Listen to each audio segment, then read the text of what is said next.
अगर हम कर्म से किसी फल की अपेक्षा रखते हैं तो वही अपेक्षा हमारे सुख और दुख का कारण बनती है। भगवत गीता अध्याय 1 श्लोका नंबर 22 और 23। यावदेता निरीक्षेऽहं योद्धुकामानवस्थितान् कैर्मया सह योद्धव्यम् अस्मिन् रणे समुद्यमे योऽस्य मानान् वक्ष्येऽहम् य ये तत्र समागताः धार्तराष्ट्रस्य दुर्बुद्धे युद्धे प्रियचिकीर्षवः।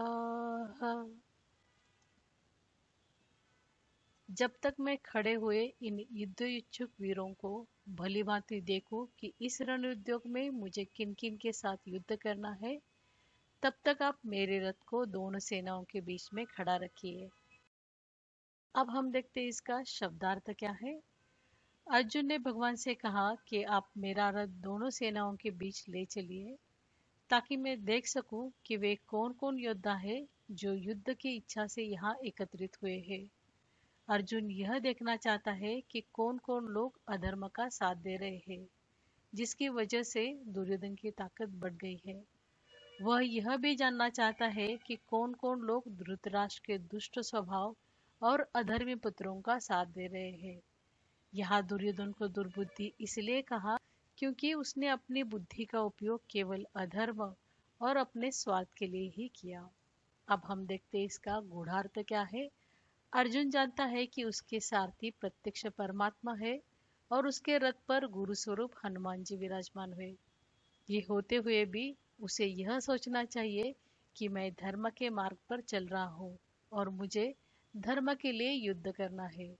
लेकिन उसके विपरीत वह भगवान को आदेश दे रहा है युद्ध करना या ना करना, और किसके साथ करना इसका निर्णय मैं करूंगा। यह उसके कर्तापन और अहम को दर्शाता है। अर्जुन युद्ध को धर्म की दृष्टि से नहीं बल्कि अपनी पसंद नापसंद और भावना की दृष्टि से देख रहा है। अब हम देखते हैं इसका संबंध क्या है।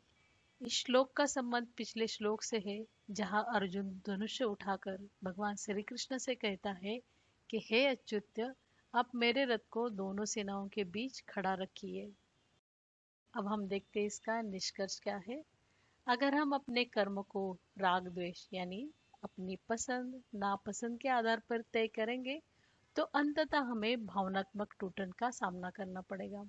इसलिए कर्म को कर्तव्य की दृष्टि से करना चाहिए, न कि अपनी भावनाओं की पसंद नापसंद के अनुसार।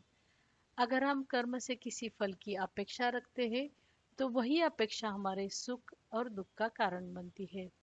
इसलिए बिना राग द्वेष और बिना किसी स्वार्थ की इच्छा से कर्म करना ही हमारे लिए सबसे आवश्यक और कल्याणकारी है। इसी को शास्त्र में निष्काम भाव कहा है। आपको ये वीडियो पसंद आया हो तो लाइक करें, शेयर करें और चैनल को सब्सक्राइब करें ताकि अगले जो श्लोक है आपसे मिस ना हो। Thank you.